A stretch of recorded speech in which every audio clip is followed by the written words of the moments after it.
Hey everybody, welcome back to A Phone Call with Freedom. I am your host, Sarah Jane.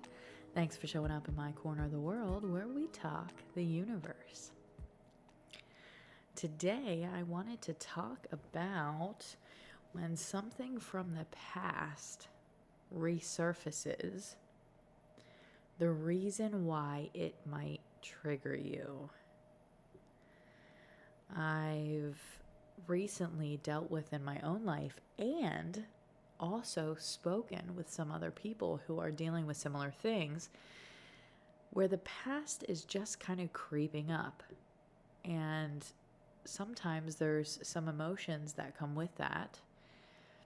And so I wanted to talk today about how to handle that and why that's even occurring.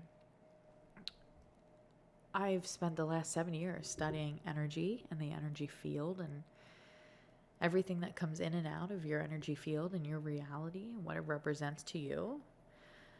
And I've discovered that energy, sometimes if it's not cleared out correctly, it will just take a different form or a different face. And then you end up in a cycle. You know, you ever been in these situations where you're like, wow, this is just like what I just got done going through, right? So that was a form of the past creeping up. Or the past could literally creep up. You have people, places, things that remind you of the past, and they trigger an emotional response. The reason this happens is because if you went through something at some point in time in your life, as we all have,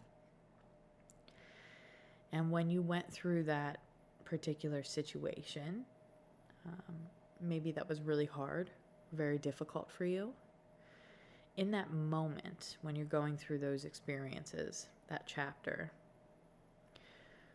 you spend a lot of time thinking and feeling lower vibrationally, right? Because you're going through a hard time.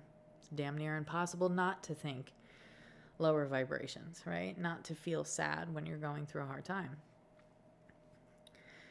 The issue with that is we don't understand how our energy fields work. So let's say you're in a relationship from the past, and let's just say this person cheats on you, okay? You try to keep the relationship together, it just ends up not working in the long run. For that segment of time, there was probably a lot of hurt that you went through. And in those moments, you're thinking, you're feeling hurt and sad. That's your point of manifestation. In those moments, you create an energy, and that energy floats off into your energy field and then acts as a magnet, attracting like events. Okay, so then you might end up leaving that person, and next thing you know, a year later, you find yourself in a relationship with somebody that has similar qualities.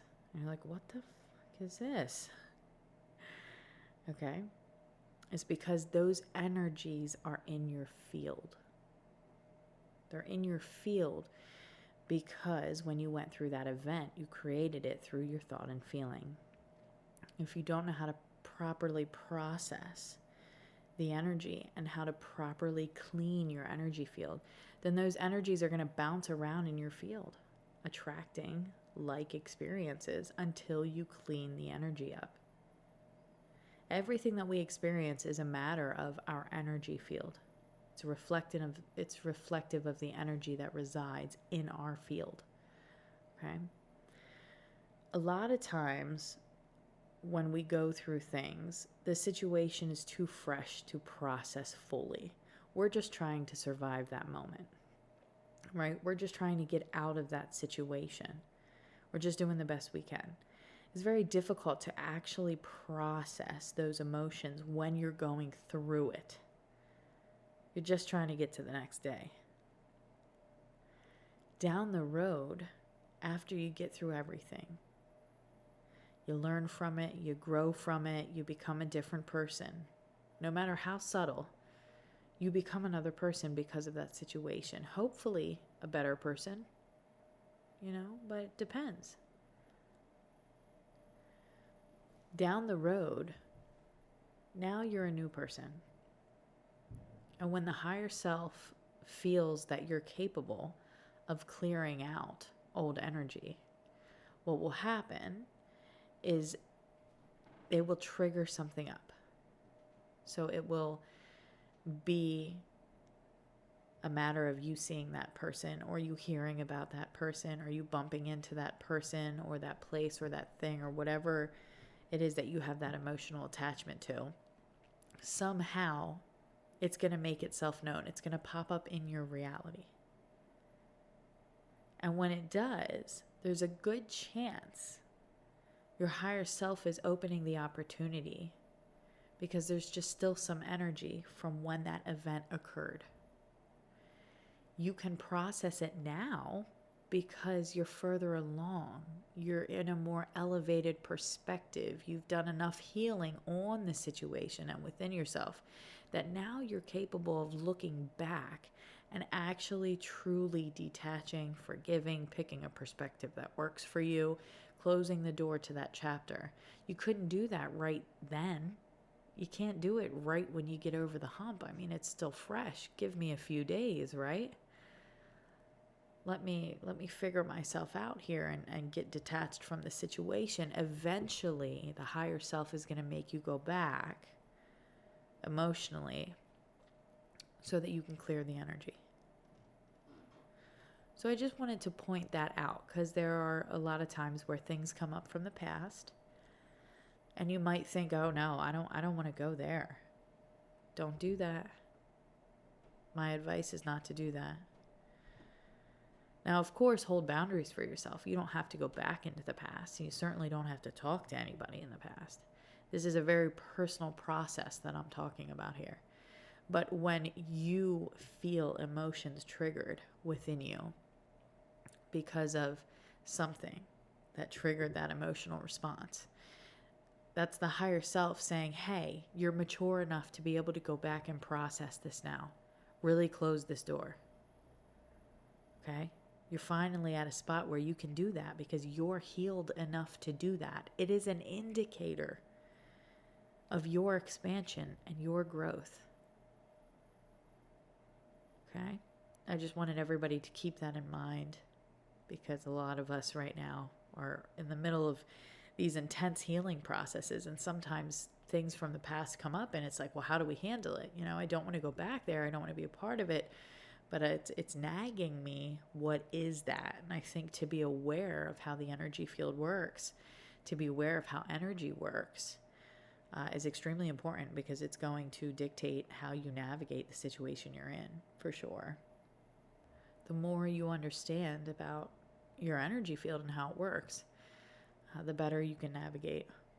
When you think and you feel, you create an energy. And that's your point of manifestation. You're always creating energy. It doesn't stop. Your thoughts and your feelings combined are constantly creating an energy. The issue is we've been conditioned to think and feel a lower vibration. So most of us are thinking and feeling lower vibrations. It's not because we're broken or because we're flawed. It's because we're conditioned to do exactly that. Because as a result, we collectively keep the planet in a lower vibration so that lower vibrational beings can inhabit the planet. I think moving forward, a lot of that would just be my personal opinion, my personal belief. Doesn't make it true, doesn't mean it has to be anybody else's truth. It's just what makes sense to me. We're on a ball floating in space. We don't have any answers. It's up to me to create a belief structure that makes sense, that works for me. And after studying science and spirituality the way that I have, I've discovered it really doesn't matter what the truth is. There is no truth. The objective is just to create a belief structure that serves you, okay? Serves your survival. So to me, understanding that you have an energy field and everything that comes in and out of it is a reflection of your energy, it makes me feel more in control. It makes me feel smarter, quite frankly, because instead of looking at everybody else all the time, I'm looking at myself. If somebody shows up in my reality, I'm looking at why they're in my reality. It's not about them, it's about me. So the belief structure about my energy field and how it works. And, what I'm proposing to you in this podcast episode, this idea that everything in your field is a reflection of your energy. And the objective is not to focus on anybody else, but to allow the universe to trigger things up for you and tell you what needs your attention. But then don't point at anybody else when the event surfaces. Look at yourself. Where am I still upset about what happened? Where do I need to let go of things? Where do I need to find another perspective? Where am I avoiding the fact that I was actually emotionally hurt and I have to go into those spaces? That's the kind of work that, I'm requesting that everybody does. But I think more and more people on a daily basis are starting to say, I want to do that work. I want to understand my energy field. I want to understand how this works. I want to create a new lifestyle for myself. I want to govern myself. I want to understand how to create my reality. And the only way to do that is going to be to understand thoroughly the conscious and the subconscious mind. If you don't understand the basics of how these work, you're just going to be moving from a lack of awareness. It's very hard to move in the right direction when you have very little information. If there's anything that's been coming up recently and it's bothered you or triggered you at all, I would say if it feels right, take the opportunity to observe the feelings that are coming up and realize that it's an opportunity for you to purge the energy. It wouldn't be coming up if you weren't ready to look at it and to truthfully pick a new perspective on it and let it go and heal up from the past. It's time to heal from the past. It really is. And I gotta tell you, I'm excited to be here. Honestly, it's uncomfortable, but it's a heck of a lot better than living a lie, for sure. So I encourage you to allow the events in your life to change the way you see life and change what you believe in overall. Allow your hardships to solidify a relationship between you and your higher self or your guidance system or the universe or however it is you see that, creator. But build on that relationship. Start toying with a relationship. Start building a relationship and start toying with the idea of having a relationship with the universe. However that looks to you. It's going to be life-changing, and it's about time that our lives change. Psychologically, it's comfortable to stay in a lower vibration because that's where we've been conditioned to be. So of course it makes sense that many of us are going to want to stay there because that's just the conditioning. But there's that soul part of you that wants more. You're worth more. And there's many of us that our soul is stronger than our conditioning. And you're one of them. Otherwise you wouldn't be here, especially listening to this. So I'm really excited about being in the state of evolution that we're in. And I'm excited about this podcast. I'm excited about creating a space to talk about it and to continue assisting each other as we all continue to evolve in our own journeys. I love you. I support you. Thank you so much for loving and supporting me. If you haven't already, make sure you hit that like and subscribe button for me. Keeps me moving in the right direction. And then, of course, head over to my website at innersarah, INNERSARAH.com. Subscribe that way so that you get notified when my book comes out. If you haven't already and you like card reads, make sure you check out some of the other videos on the YouTube channel. I do a segment called Read with SJ, where we use cards to communicate with our higher self. It's always a fun time over there. So if you haven't already, make sure you check out some of those videos. Otherwise, again, I love and I support you so much. Thank you for loving and supporting me. I will see you right back here next Wednesday and every Wednesday for another phone call with freedom.